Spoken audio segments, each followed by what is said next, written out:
घरमा माइलो मोटर चलाउँदै हेर्न हेर्का छामैयाले कसलाई बोलाउँदै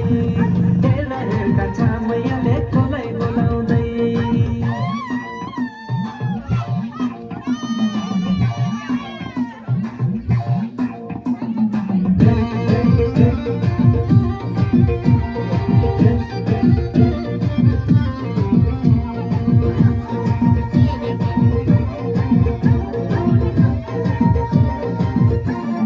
झुम्म झुम्म नाचिदेऊ